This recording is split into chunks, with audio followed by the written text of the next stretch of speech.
Me today is Dorky Dad, and you made a video, Heartmade made a video, and then there was also an interview of Heartgrade by Valley Flying about the test server and Apocalypse. Apocalypse will coming out tomorrow, and I watched your video, and you were a little bit down on him. You felt like he underperformed. What you said you had a change of heart? Tell me what you're thinking.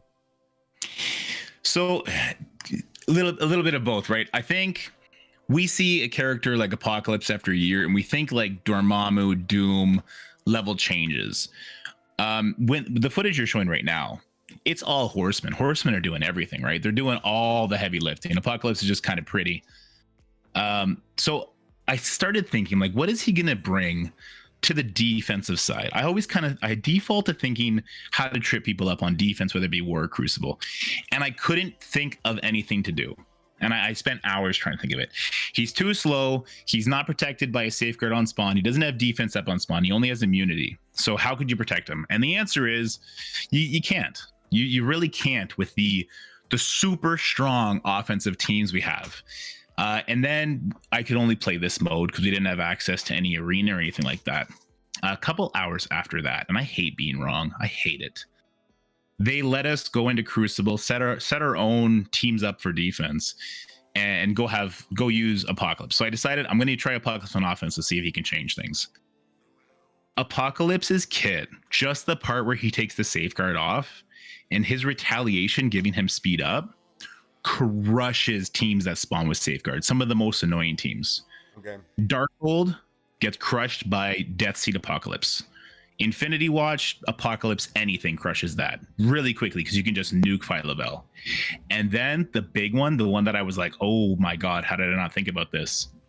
Eternals, Cable, and Apocalypse kills Unlimited X-Men on a punch-up without Unlimited X-Men getting a turn in stage 4. Okay. So let me ask you a question. Because remember how there was a lag between a baby Dormammu and a full-blown Dormammu? Because you had to rerun Dark Dimension 5, right?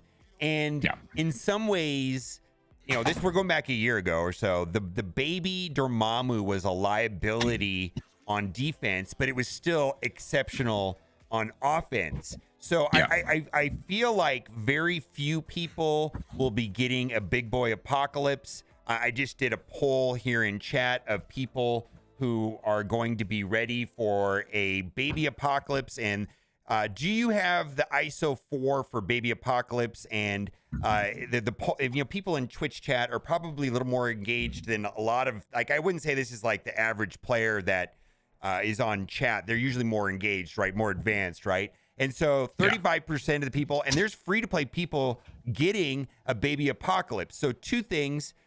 Do you think the baby Apocalypse is going to be good on offense? And do you think the baby Apocalypse is going to be weak on defense? I mean, it's kind of a leading question, but do you think it's going to be similar to Dormammu? And secondly, can you clarify the amount of ISOs that you're going to get by doing the 3 tiers and whether or not that staggering thing matters or not anymore? Okay, so I was wrong so much in that video today that I really hate being wrong. On defense, baby Apocalypse is going to suck. He's going to be a liability. Eternals can come in, flip that immunity into a disrupt. He's not going to get any of his buffs. He's going to get turn meter rebound. He can be turn meter rebound, but he can't be slowed. So baby Apocalypse on defense sucks. And honestly, I don't think a big boy Apocalypse on defense will be much better. But as far as the offense goes, just like you said, with baby Dormammu in your hands, his kit and the revives that he gave were super impactful. And I think baby Apocalypse is going to bring exactly that to the table. And then for the ISO, so the Ion progression that you should do on your team to maximize the speed at which you get Apocalypse is what we initially thought. So you have to defeat the Horseman sagas, all of them, at the level you wish to do the Apocalypse Saga. Then the Apocalypse Saga opens up and you tackle the nodes one at a time. So if you have all of your Horseman teams at Gear Tier 17, but only Darkhold at ISO level 5, you should be able to do the first node in the Apocalyptic Saga. So the order that you put the blue ISO 4 does matter, and the order that you do the blue ISO 5 still matters. Order of release? Yes, that is my understanding after staring at it for hours. It was very yeah, I don't know why I was so confused. That does seem to be the case. Okay, so continue to upgrade. So to get a baby apocalypse, you need gear tier 16, blue ISO 4, and because once you do the first stage, you're gonna get 1.2 million, like the hard difficulty. Then when you go into the heroic, if you have the first five characters, which is Darkhold, right, and you have all of them at blue ISO 4 gear tier 16, and then you'll get another 700,000, which you could use then to do your unlimited, which then you could use to do your gamma, which then you could use to do your death seed, so on and so on, right? It cascades. Yes, that is my understanding. So Okay. it's kind of bummer that you have to upgrade them in that order. Like I don't really want to do Scarlet Witch before I do Death Pool, but it seems like that's going to be the most effective way to speed your way through and get bigger apocalypse. So are you excited about having a baby? I mean, I'm guessing you're getting a baby apocalypse just like I am. Are you excited or? I wasn't this morning, and then I literally just did this Apocalypse Eternal matchup into Unlimited, and my jaw hit the floor, and I was like, oh my god, this opens up so many doors in Crucible for offense. So it's a very much an offensive plug and play character. Okay. So, because I was just talking to chat, in general, the two videos that are out there do not really paint Apocalypse in favorable light. I don't know if you saw the Heartgrave video. Heartgrave video basically he takes Masters of Evil without Moonstone and uses Zemo, and he walks over Apocalypse when they're on defense. Now that was a baby Apocalypse, and then your video was not favorable, and I made the comment is that this is a year-long event, and the amount of money that people spent to get the big boy Apocalypse, and if he's disappointing, they will be outraged. And I do think that there's probably going to be a big spread between the baby and the big boy Apocalypse, but I just can't fathom that they would. I can't imagine that they would make a character be lackluster. I mean, is that fair? That's fair. I don't think he's going to be lackluster, but I don't think he's going to do what Dormammu. Like, remember when Dormammu first came out? People had the big Dormammu, and it was on war defense, and we all had to figure out all kinds of different ways to beat Dormammu teams, whether it be Dormammu with Marauders or Dormammu with Darkhold. It was a big question mark. How do we do this? You had to figure it out. Wars were won and lost by having Dormammu on defense.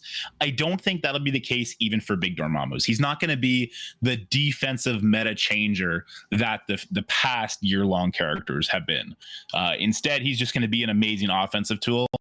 We have a lot of those in the game right now, so it might be an overkill on the offensive side. But I mean, that's a very biased opinion. What do you think about Arena? We play with. Do you think the Arena is going to remain the same? Nothing's going to hold, or do you think this will be a new element?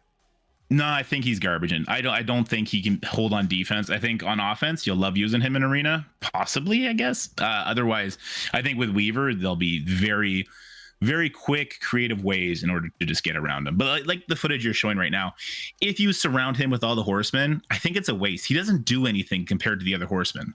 So I just can't see this being the Arena team. Yeah, I mean, because Kang has been very impactful, you would agree, right? I mean, he's super busted, right? And so is Spider Weaver. I mean, in this game, it's a turn-based game, and so speed and turn meter manipulation is the alpha stat, right? And then a secondary alpha stat is just being able to dodge everything, right? Yeah, and he's slow by the standards we have, which makes him not great on defense. He's 122 speed. He gets a little bit of speed from Red Hulk special, but again, unless it's in war, you can control the Red Hulk just as easily by outspeeding them.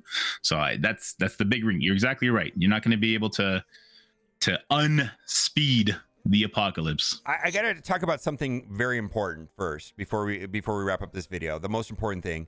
I noticed that Apocalypse looks very tall and large. Why couldn't they do that to Hulk? Because once upon a time, Valley Flyin crossed the wrong person in the Scopely halls and like shoulder shrugged him. And so Hulk will forever be a midget because of that. Okay. So I'm going to link everybody to your video. You have a video out now, which you said some of the information you feel is not the best, but you're coming out with another video that's updated, right? Yeah, it's literally going to be called "I Was Wrong." Apocalypse proved me wrong within hours or something like that. It should be uploaded by the time this one's up. Okay. So head over. I will put the link to both of those videos, or initially I'll just put the first video, but there's going to be a second video. Be sure to check that out on Dorky Judge's channel. Thanks for coming out and hanging out with us. Yeah, thanks for having me. It's always fun. Okay, bye for now. You're the best.